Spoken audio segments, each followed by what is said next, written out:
Alright, so in this video I'm going to be walking through a security analysis of ULTA Beauty.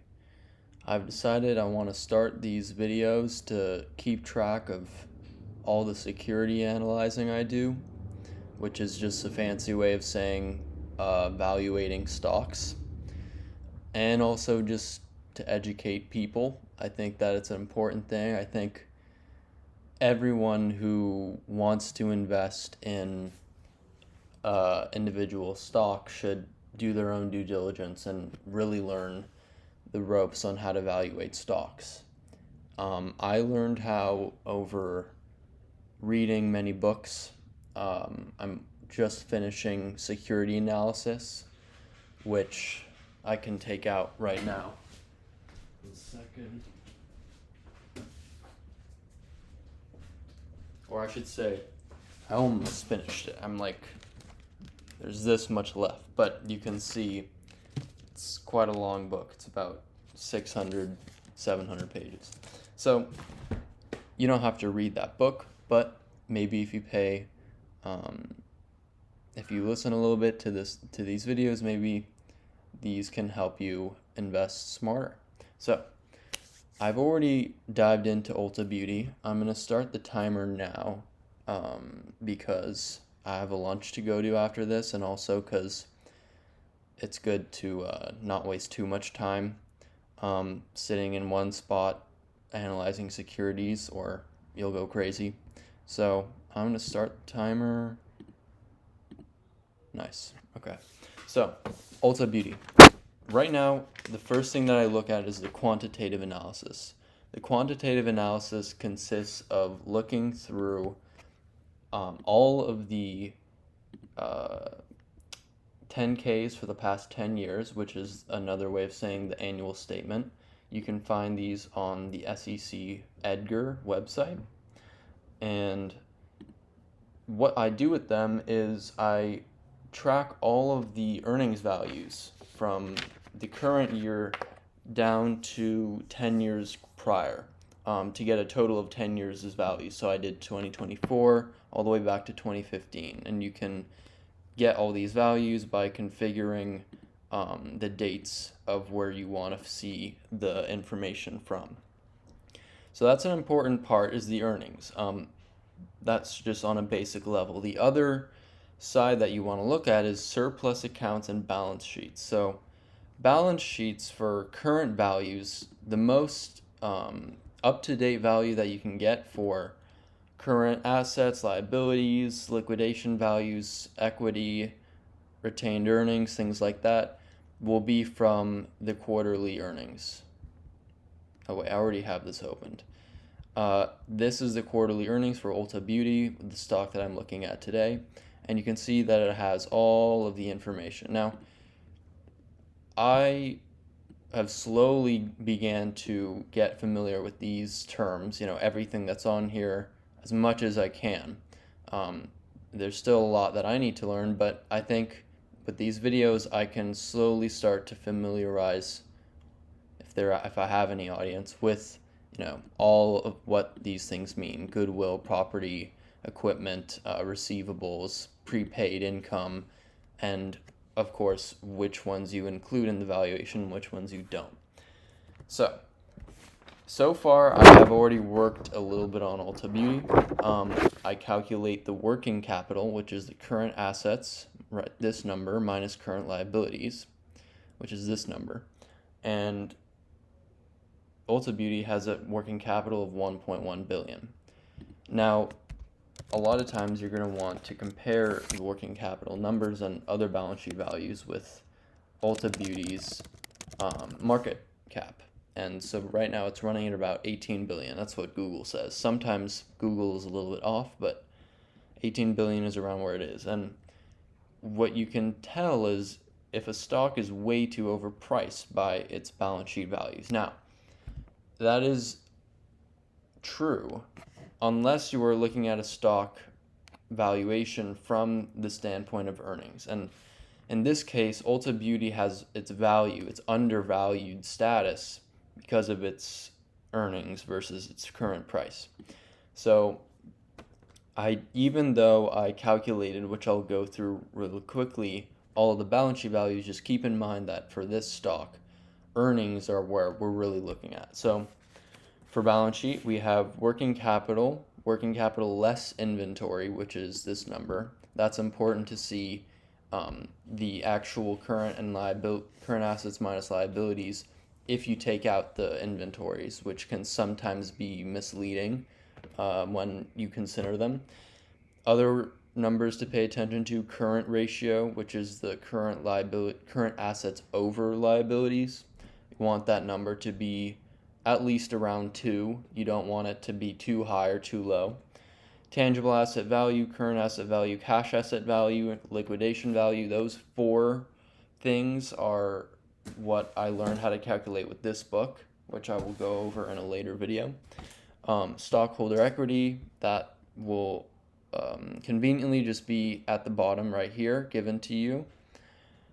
And invested capital, which is stockholder equity plus debt, and that will help you see how much money you have to put into the company, and how much earnings that you can get versus that. And so it'll show you if a company is capital intensive or capital light. The other 2 values that you want to pay attention to in the balance sheet are additional paid in capital, which is the sale of additional stock over the par value of common stock. That number will just be given to you, just like the stockholder equity. And that number can be very important when you're trying to figure out the real change in working capital, which I will get to. And the last is retained earnings. Now, that's not the last thing that you necessarily look at on the balance sheet, but when I'm going on a first glance, someone tells me company X is undervalued. These are the things I look at. And the final thing is retained earnings. And retained earnings is over time, the company's accumulated net income less dividends and less repurchases. And so that number is very, very good to analyze, because sometimes earnings can be misleading, and you want to know what the surplus is, and that's what retained earnings is just another way of saying surplus. So if I said surplus, I mean retained earnings. If I say retained earnings, I mean surplus. Surplus is the value that the owner or the shareholders have at the end of the day. It's the amount of money left in the cash register after everything, dividends, everything that you pay for expenses, and what you pay to invest back into the company or distribute cash or stock to your shareholders. So that value is very, very important. My mouth is getting dry from talking so much. All right. So moving on to what is the actual status of this stock. Is it undervalued or not? Now, that takes 2 parts of the valuation process. The first part is quantitative. Now, I have a document here that I often use to go over and question stocks. And now this is a very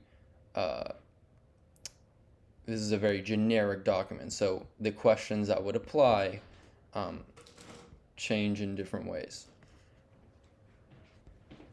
Use your bathroom then. Okay. Then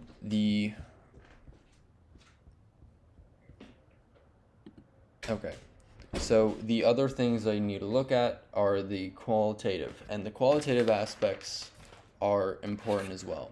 That will tell you whether the business has a good product, whether people actually enjoy it. You can actually use Reddit for a lot of those questions. It also tells you what's the major competition, how recession resistant is it, the margins versus competitors. That's in some of these areas, the quantitative and the qualitative must go together, but qualitative will tell you not so much the number side, but the actual qualities of the product or service that the company has, and the industry and competitors and things like that. So when it comes to Ulta Beauty, they're in a cyclical industry, which means that consumers will buy more in some seasons than others, some years than others. Stability and growth in historical earnings. So you can find that when you use this great website, free, called macrotrends.com. And if you take a look at the quarterly earnings, you can kind of see a stability in the company. And so that tells you that there's a qualitative aspect of stability. Ulta Beauty was also founded in 1990, so that longevity gives you some idea of stability as well. It's a seasoned brand, so that means it's large in size, it's recognizable, and it has some longevity. The retailer has diversity in products, and there are a few other major points in the qualitative aspects, but the main thing that you want to look at is the annual statement to get the rest, and that is what we will go over today. The annual statement gives you the most information on the qualitative. The quarterly statements can, but most of the time they will just give you the basic financials plus a few notes on the financials, and that's it. You can tell just by the amount of pages. This is only 25 pages for the quarterly statements, and the annual statement is 71 pages. Sometimes you don't have to look at every page, but most of the time you can expect to spend a good amount of time just reading and grinding through the pages. I'm going to stand up because I need to move around a little bit. Let me see if you can still see the camera. Yeah, this is fine. I'm just going to... Alright. So, by the way, I'm currently living with my grandfather, and I will soon be moving out, so all that background noise will be gone in about 2 weeks. I'm going to college. Alright, let me place this right here. I'm actually going to move it up here. And checking. Yeah, you can still see. Alright, so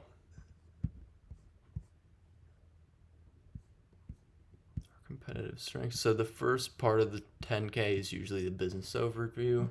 I'm just going to read this and give us a good summary.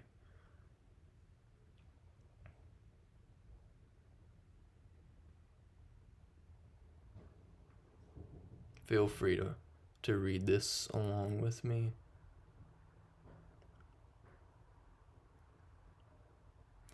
A lot of the times the companies will state, really nice things like we offer a unique combination of 20,000 prestige and mass beauty products. I would not pay attention to those because they sound nice, but you have no idea what they mean and the context of their competitors. You don't know if Sephora has 40,000 versus their 20, so we're going to skip those praising statements for a little bit.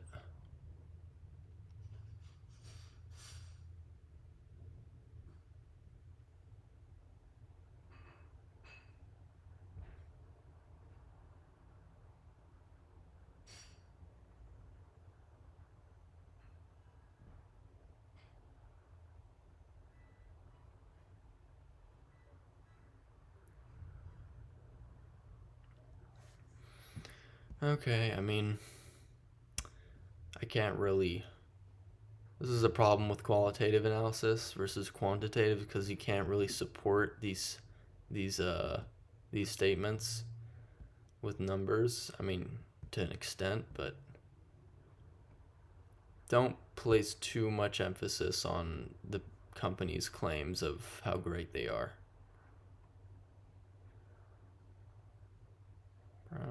I'm just trying to get to know this industry because I have no clue about cosmetics.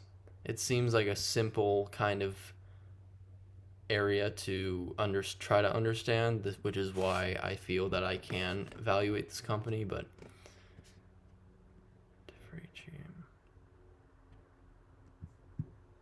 total stores opened. Oh no.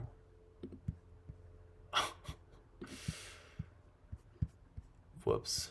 I have been reading the old 10K this whole time. Well, it's not the worst thing in the world. I was only a couple pages in. You want to look at the most recent 10K because the risk factors and all of the qualitative information changes very much over time. So you want to get the most up-to-date news. All of these will be expanded on, so I can skip this. All right, there we go. So store footprint 1350. Partnership with Target 500.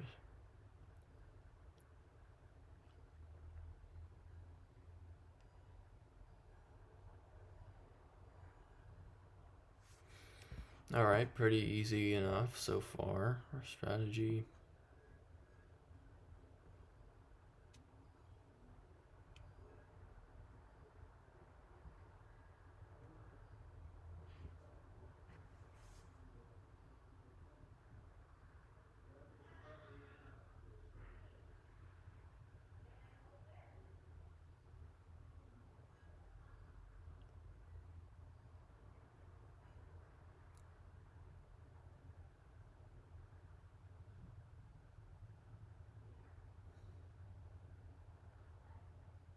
$43.3 million active ULTA Beauty Rewards loyalty program members. That's a lot. 95% of total sales. That shows definitely a lot of customer retention. But right now I'm just trying to assess, what this company does, and that will tell me a lot about how it will perform and what its past performance truly means. The qualitative kind of paints the picture for what the quantitative tells you.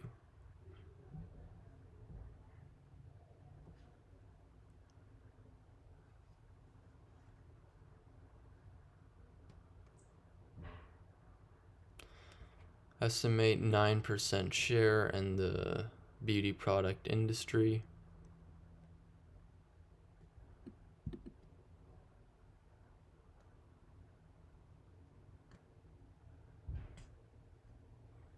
Okay, so it's definitely a fragmented industry. That can be good or bad. Fragmented means there's many players, many competitors. Yeah.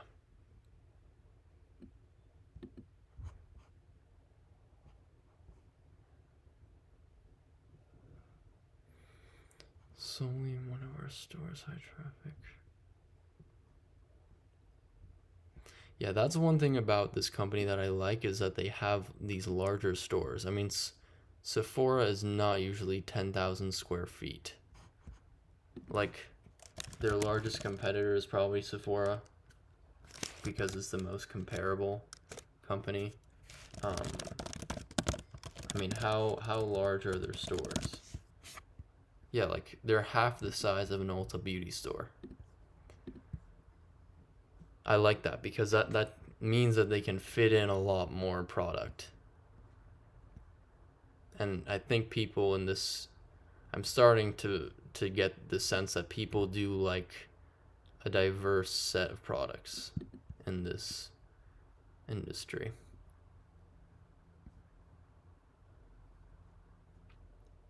Yeah, it's interesting that they're continually opening new stores, even though people always talk about e-commerce is taking over everything. But it doesn't seem like they're closing that many.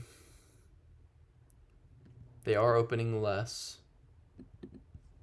the past 3 years in a decline. They want to purchase 200 more stores. That's not that much, actually, in comparison to what, I mean, they've done,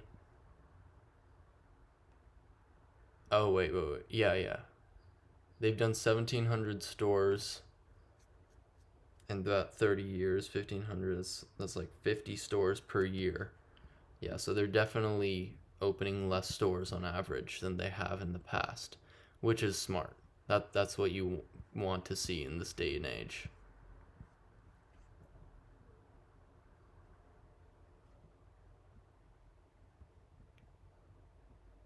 Yeah, Ulta Beauty Rewards, I've seen this on Reddit. People have been talking about GWPs and the point systems that they're able to get more value, more bang for their buck. And I think that's one of the key parts that separates this specific company from other companies during depression times, because those types of savings that people can get or accumulate over time, they can be very useful during tight times, like the recent ones of, high inflation. So it's definitely a more recession resistant company. Merchandising. Yeah, they have their own private label. That can sometimes be the death of a retailer.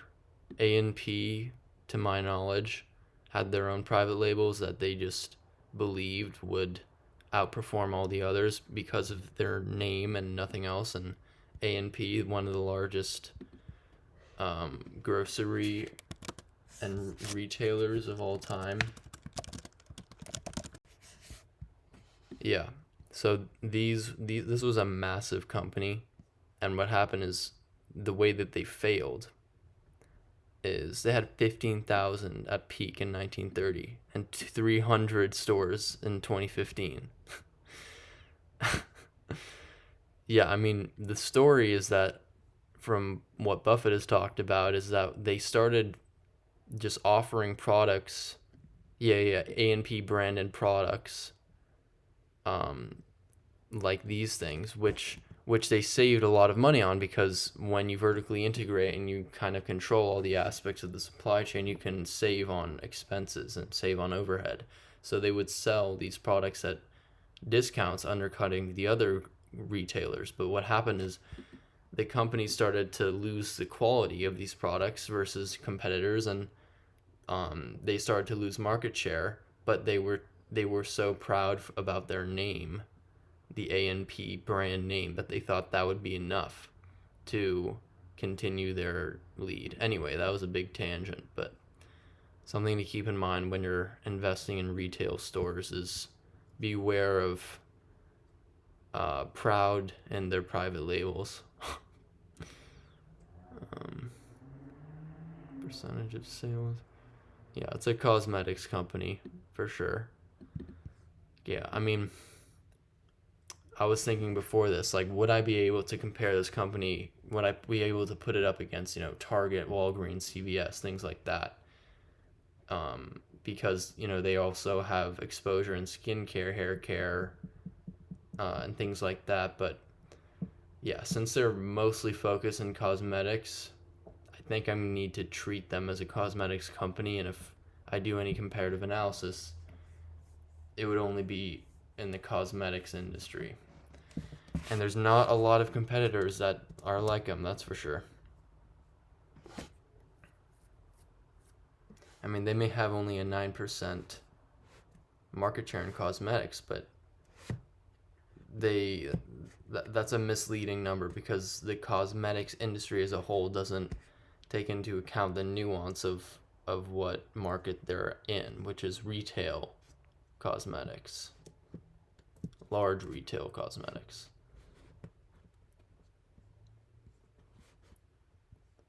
Open cell using centrally produced. What? What are centrally produced planograms?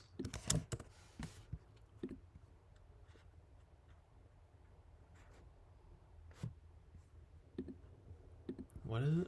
Detailed schematic showing product placement in the store. Oh. It's a beauty product schematic.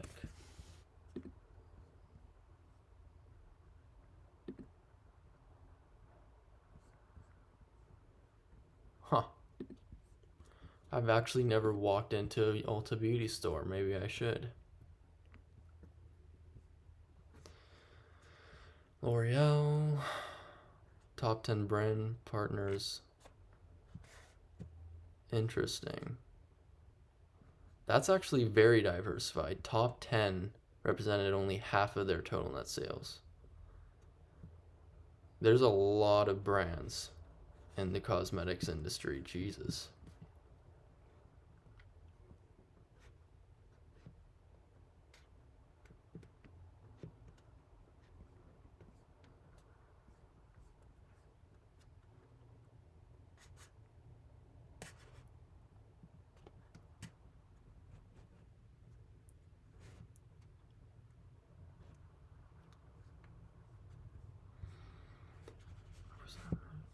Development, compensation, benefits, property, seasonality.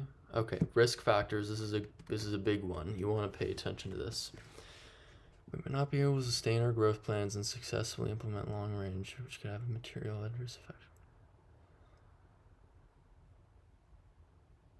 Okay, gauge. A lot of these are generic to any company, so some of these you don't have to read the whole description, like these little descriptions. You can just pay attention to the bold. But Project SOAR, our replacement enterprise.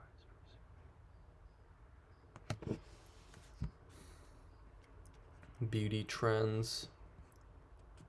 That's a big risk. Like, are they going to be able to capitalize on, like, find and capitalize on beauty trends?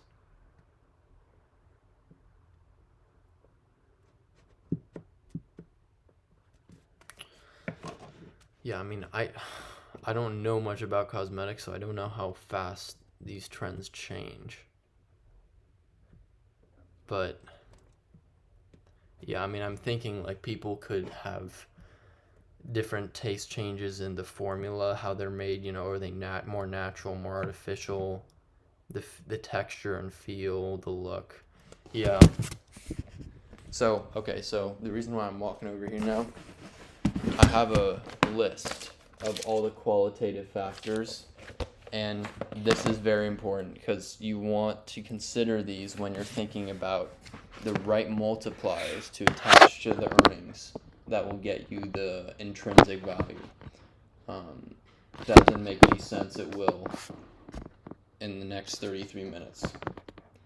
So I'm going to write down that, consider risks posed by changing consumer tastes. Oh, so they say it. That's good. Sustainability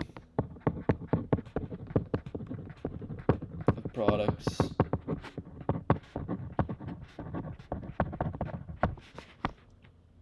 Packaging. I guess. Animal welfare. Ingredients. Excuse me.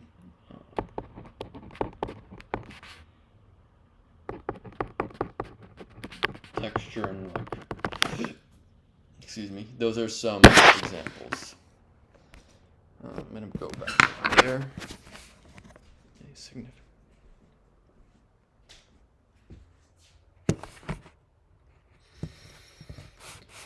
Gotta keep good posture while I'm being a security analyst. Buffett analyst.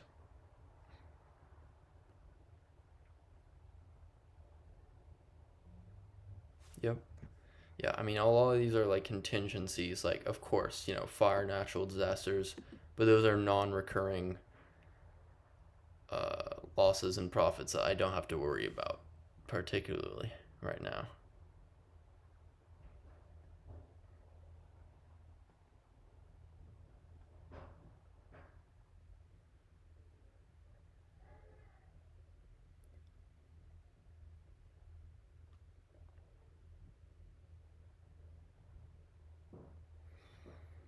Yeah, that's a lot of companies deal with that problem, the balance between e-commerce and maintaining physical stores.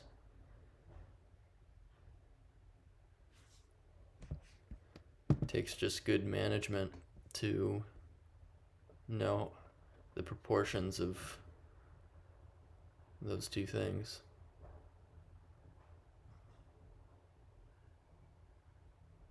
Yep.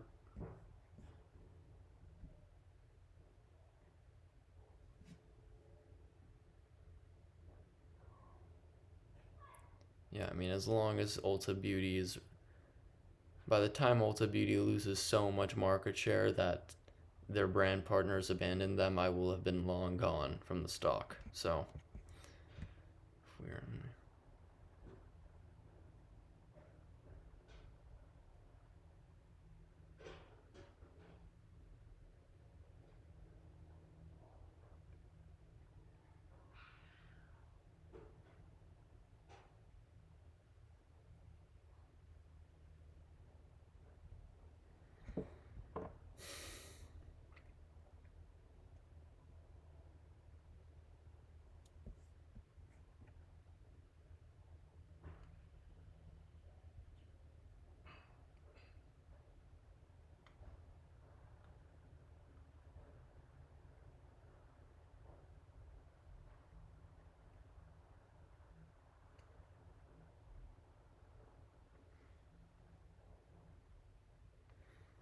inflationary costs, a lot of these are redundant across all stocks.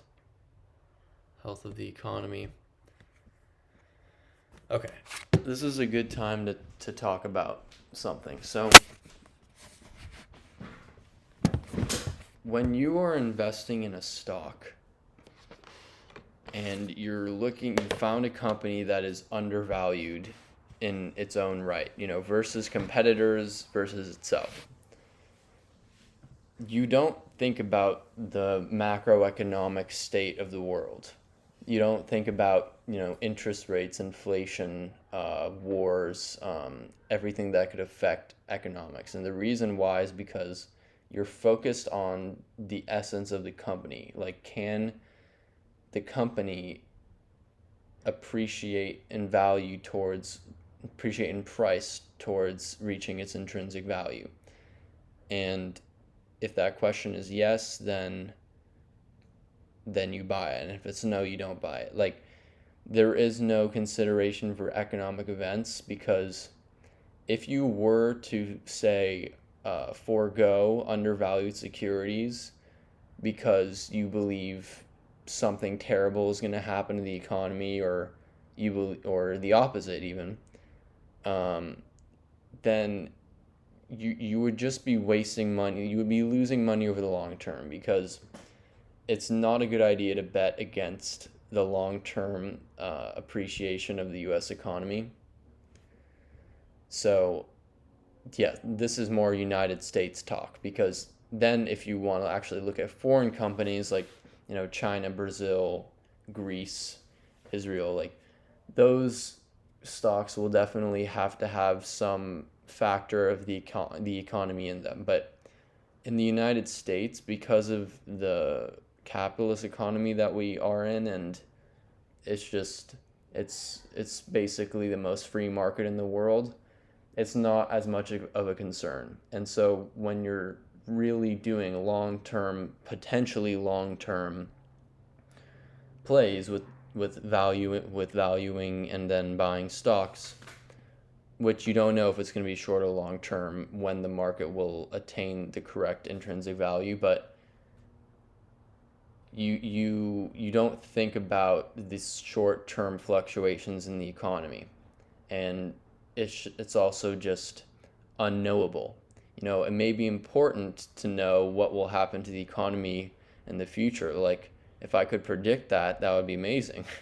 But you can't. Like, it's unknowable. I mean, some people have pretty good accuracy predicting the Fed rates, but that's pretty much it, and that still won't tell you much about where the economy is going. So, in general, it's just not a good idea to base your timings of stocks or base your decisions of purchasing a stock based on where the economy is or where it's going. All I know is where it has been, and where it has been has just been continuous growth through world wars, through pandemics and epidemics, and the U.S. economy has appreciated tenfold or more. So it is something that you don't need to worry about, which actually is very de-stressing, because when you're just focused on the company, then you don't have to take into account a million other variables that you can't possibly figure. And that's what the economy is. It's just a million variables that you can't possibly consolidate into one cohesive statement that this is a good idea to buy or not. This is stock or this value. So that's why I'm going to sort of skip over these economy related events, inflation, things like that, because the fact is the company undervalued or not? And that's it.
Legal proceedings.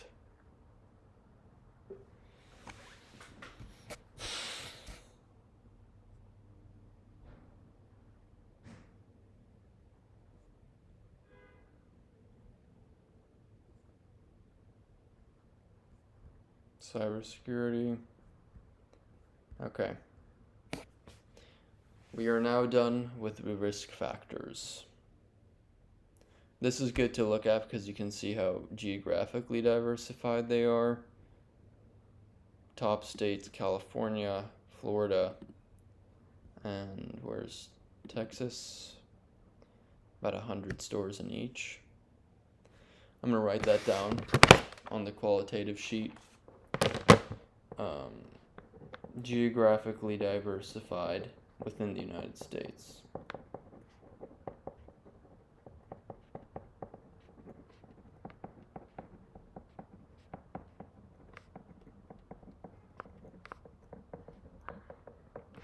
That it can be very important for a retailer, because states themselves have changing cyclicalities and economies. So if you were constricted to one state, that would be a little risky, especially if it was California. All right, executive officers. Okay, this is management. Now, management is very, very difficult to value. I mean, unless you go and meet the guy, meet the people, and you can familiarize yourself with them on an actual level of legitimacy, and they're not just doing a front to you, then you could say you can validly value the management. But with what I do, the most information I'm going to get is their education, their work experience, and that's it. And Mr. Kimball, I've done a little research on him, very small, but with all of his experience and education, it seems like he is fit to run as a CEO. I wish I had more information on that, but sometimes you gotta compromise with how much information you will be able to use and act on. We're about halfway done with the risk. With the 10K equity compensation. 2.3 million securities. That's not bad. They have about 51 million outstanding, so what is that? It's like 4% of outstanding stock to be used for rewards. Okay, this is interesting. So the company does not pay a dividend. You can check that easily if you just look up ULTA stock and you see this little dash line where there says dividend yield, because they have none. I checked, they have not paid a dividend for the past 10 years straight. So how you're gonna ask a few questions about that, because that can be concerning. If the company is not returning cash to its shareholders, what is it doing with all of its leftover income? So they could be overpaying their directors and managers. But it seems like in this case, Ulta Beauty has committed to large share repurchases every year. And that's one reason why, when you look at the net income, how it increases over time, you see, and then you compare that to the retained earnings, and you see, whoa, it has not appreciated that much since 2018. And so you'd say, okay, this is not a good idea to buy this stock, because their accumulated earnings, their retained earnings, have not moved. But if you look at why this has happened, the reason is because all this has been reduced by their increasing share repurchase of their common stock. And that can give shareholder value, because if they buy it at undervalued levels, they're diluting the number of shares. So the number of shares that are outstanding for the investor have looked like this. And that's because they're repurchasing. And that can be very good, because the earnings divided by the shares, which will give you the earnings per share, will increase over time. So each share that the investor holds is, by the laws of math, by the laws of division, getting increase in value, because there's a less supply of shares. So just in short, since there's a less supply of shares and a declining supply in shares, the value per share in all respects increase, as long as they stay the same or go up. And by that I mean earnings, book value, things like that, cash flow. So the reason why I started talking about that is because this details their share repurchases for, it seems like, throughout 2023 and into 2024.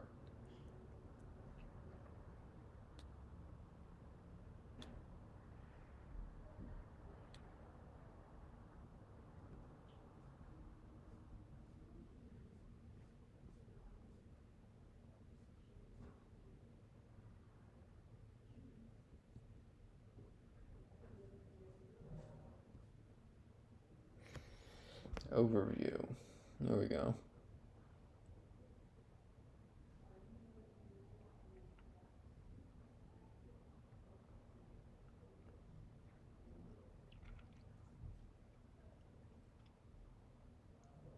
Yeah, these beauty enthusiasts that they call are their return customers.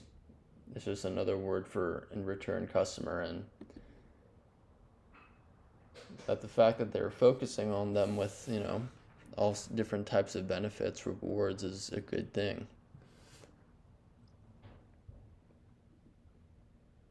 Loyalty programs, salon services.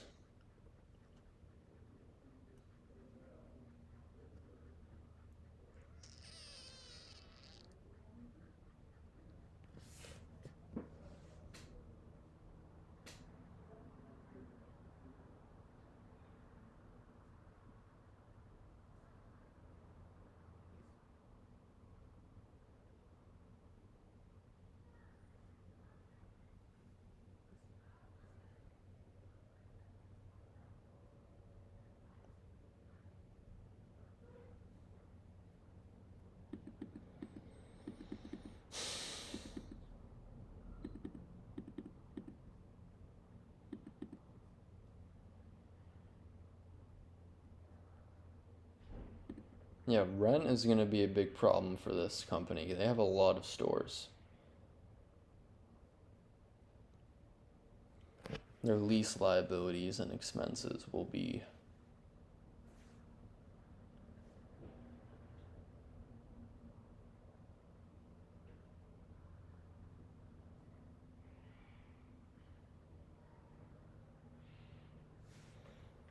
okay. All right. This is a consolidated, very summarized statement of their earnings. Pat and I are gonna go out, do the shopping. Okay. See you later.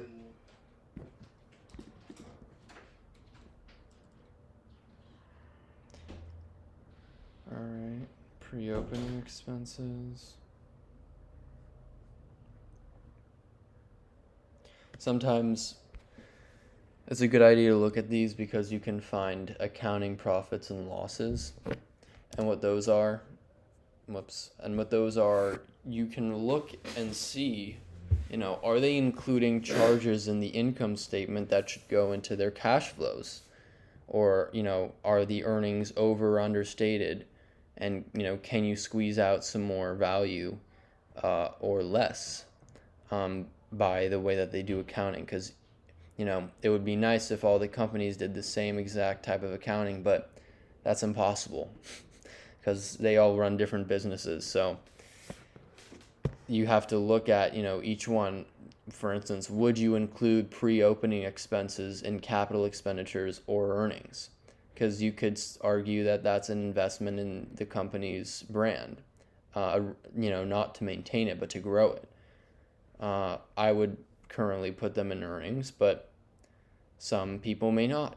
And so it's kind of open to interpretation, what charges, to an extent, it's open to interpretation, but what charges do you include in the earnings or for or against, and what do you put against or for the cash flow statement?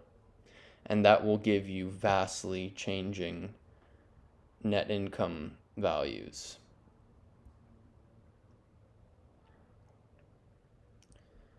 11-12% net margin, 40% gross. It's pretty good. It's also better than a few of their competitors.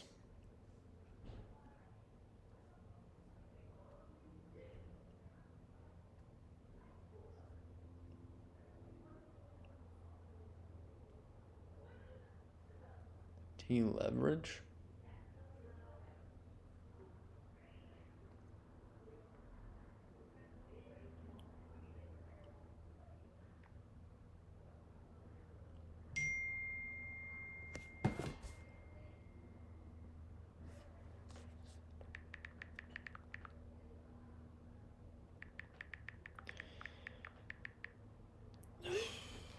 My lunch date.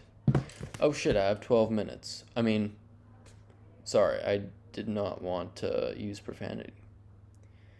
I'm just going to look this over a little bit quickly now. Capital expenditures, that's what you want to see is, how are they maintaining the brand and growing it. Supply chain. refreshed stores, remodeled stores.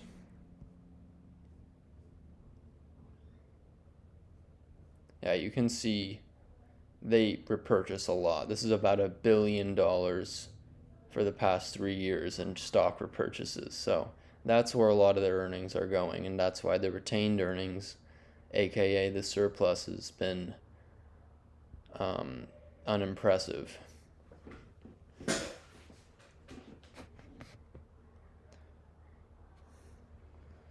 Okay, lower of cost, so that's good. A lot of the companies will defer in how they evaluate inventory. You want to see the lower of cost. That's the key words. Impairment of tangible assets, good. Just a note on this, you never want to see them depreciate goodwill or those types of intangibles, because it will just needlessly, it doesn't make sense. I mean, a brand doesn't have a life. A tangible asset does. A building, a car, a computer, software.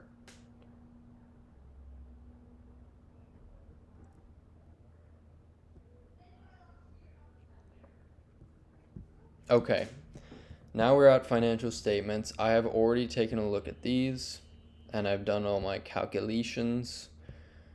In a future video, I will be going more into detail on what all this means and how you use it.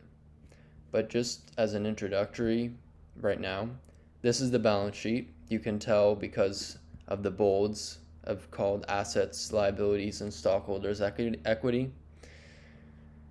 And this is a very important document. A lot of people don't pay attention to this. They just look at the income. The income statement will tell you the story, a story of their income. The balance sheet will also tell you a story of their income. And then finally the cash flow statement. And this is where you want to see charges that are non-cash being removed from the net income to show you the free cash flow. A lot of people like to use free cash flow. I do not. If I do, I will calculate it myself, because the numbers that they give for depreciation and non-cash expenses are sometimes misleading. But I think net earnings are much more important to see. Cash flow is definitely something you should look at. You must look at the statement, but to use free cash flow to justify whether the security is undervalued or not is sometimes not a good idea. But a lot of times the cash flow statement will show you like non-recurring expenses, like for instance, you can see the dash lines and then boom, charge. And you wouldn't put that in earnings because it's not a normal operating expense.